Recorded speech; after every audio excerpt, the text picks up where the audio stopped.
Hello everyone and welcome back guys. Today for round 2 of the SRL 1v1 Cup, and today we're here against my second competition, Josh Knight, for round 2 of the group stages. If you did miss out on last week's episode, I would highly recommend going back and checking it out. It was a good little battle with Fred over the course of the 3 races there, but I won't leave too many spoilers now. Obviously, if you want to watch that video, click on the little eye in the top right hand side of your screens and there will be a link to that up in there. But moving on into round 2, and we're here at Brazil today for these 3 races. I hadn't actually done a single lap of practice. I've never raced this guy. I don't know how quick he is, so we can only wait and see how well this does go. But it is 5 lights here in Brazil, and it is lights out, and away we go. And instantly there, he's going to come straight over onto my side of the circuit there. I'm going to move to the outside, down in towards T1 there. So it's quite clear, you know, he definitely wants to play the defensive game as we go through turn 1 and 2. They're completely slicing that.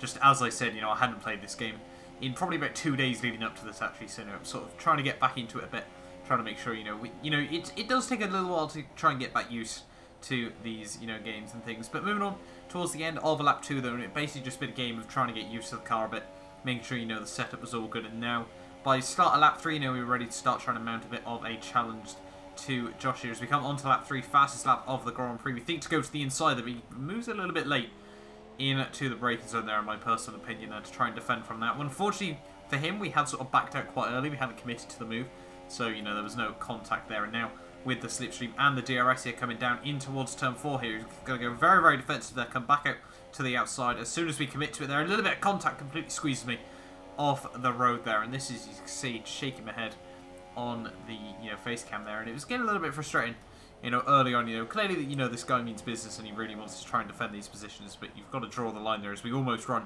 right into the back of him there, somehow get out of that completely unscathed, and we can continue on trying to focus on trying to close up to him once more. Then now onto lap 4, 1 lap later in this race, still in the slipstream. He goes very defensive, moving around a little bit into the braking zone there, but fortunately for him, we're not close enough just yet to really sort of mount a challenge there, kicking out that back end as he goes through turn 2 there. And now as we move back on to the back straight once more, he's once again going to go quite defensive down in towards turn 4 here. We have got the slipstream and the DRS once more that we try to go back to the outside there.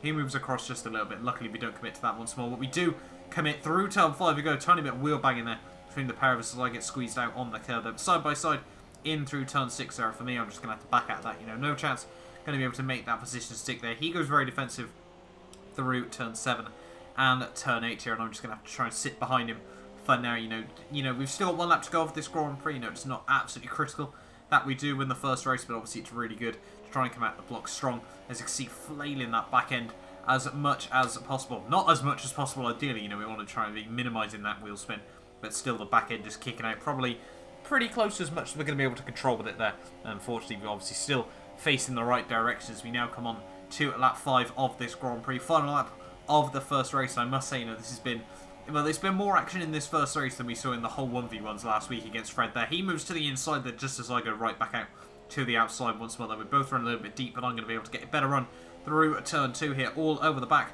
of the Mercedes car as we come now down on to the back straight. It hits the wall on the inside, trying to get very defensive very early there. We're going to try and keep it to the inside there, making a little bit of contact with his side pod there, but he runs a little bit deep. We're going to try and go for the switchback move, and I think now, yes we do, we finally move up into the lead of the Grand Prix, get the full car up past him, and there we are, up into the lead. He runs massively deep through the next corner there, all over the grass, and that is obviously going to give me a little bit of breathing room as well here. Still all over the back of me, but obviously now we're in control, and with the way the slipstream works on this game, there's not really going to be any chances unless I completely balls it up in the final few corners of this race there. But yeah, overall then, as we come now down in towards the final sector of the first race, we are going to be able to take home that race victory there. Quite ideal, you know, to start off the evening strong. You know, we could have potentially won the first one last week, which would have really helped me out there, but unfortunately that contact between Fred and I at the start. But through out of the final corner down this long sweeping, I say front straight, it's not really obviously much of a straight there, but we do come through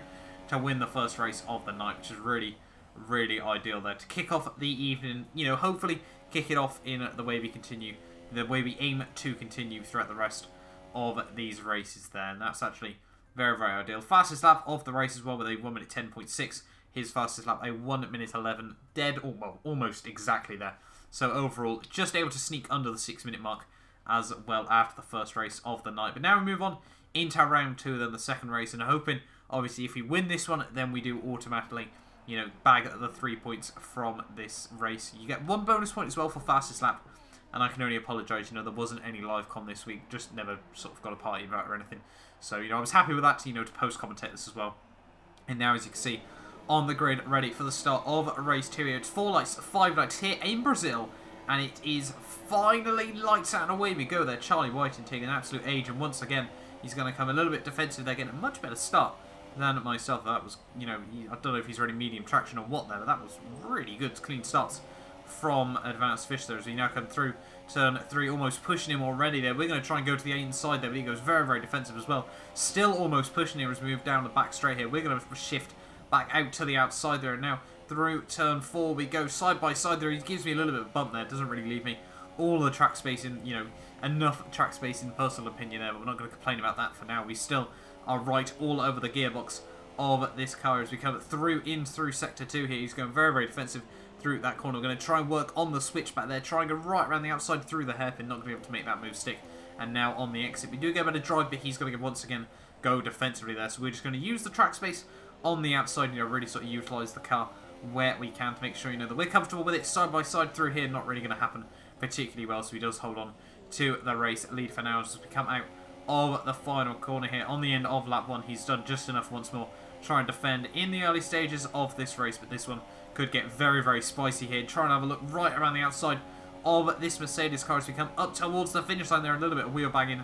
I think he does set fastest lap, obviously, where he came over the line first there. We're going to slot in behind once more. They try and get a little bit of a better run out of turn 2 and turn 3 there. Once again, kicking out that back end. We're forced to go wide there, you know, wants to try and avoid him there. But once again, he goes very, very defensive down towards this inside wall there. We're going to try and slot next side by side. He makes a tiny bit of contact as he tries to come back across me there, but fortunately for now, not too much contact. Squeezes me all over the curbs here, so we're going to try and, you know, protect my own space on the circuit. You know, we're not here to get thrown around. You know, we do certainly want to be fighting. You know, we're not just going to back out of moves if we feel, you know, we've got a right to be alongside him here as we now come through sector 2 once more here, almost pushing the Mercedes car as he absolutely parks it through this second sector. Once again goes defensive. That means we can really try to utilise the outside of the circuit there, and now just able to get in front of me there once more, so he still leads after the first couple of laps of this Grand Prix, breaking down in through the final sort of major corner on this lap, and unfortunately making a little bit of a mistake there. And I think, yeah, he does have,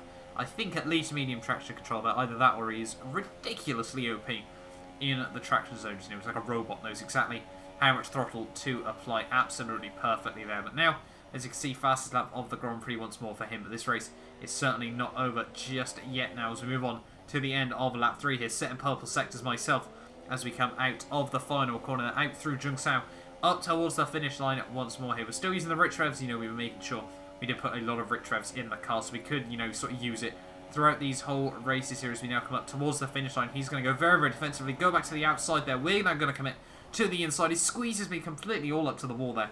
Not exactly the nicest place to be in the world, but we're going to try and focus on getting the switchback move there. Try to go to the inside there. He just parks it on the apex there. And now we're going to be side by side once more. I've got the DRS. I've just about got the slipstream there. It's a drag race now down towards turn 4, and I think he's just once again going to be able to hold on to it for now, unfortunately. But not bogging, sorry, just getting a bit too much wheel spin out of the corner there, so we're not going to be able to make a move yet. He tried to look to the inside there, but he completely shuts the door on that one. A little bit late in my personal opinion, you know, nothing too risky at that moment in time as we now come through this middle sector once more, almost still pushing him through. It's really a sector, you know, where I felt a lot stronger than the Mercedes driver here as we come through this, you know, second, third hairpin here, trying to look to the outside there once more. Unfortunately, going to have to back out of that, and once again, it appears it is going to come down to the final lap of this race here, out of the final corner through Zhengsao once more, getting very, very good traction actually out of that corner, and now in the slipstream once more here. I presume he's going to try and go very, very defensive down towards T1 here. Yes, he does. Keeps it pinned to that white line. We're going to try and keep it nice and straight. He tries to squeeze me to the outside there. Dives it back down the inside at T1 there. We're just going to try and focus on getting the switchback move, which we're able to do there through turn 3. He runs a bit deep. We're going to try and go to the curb. He completely squeezes me out over the curb there. Once again tries to squeeze me.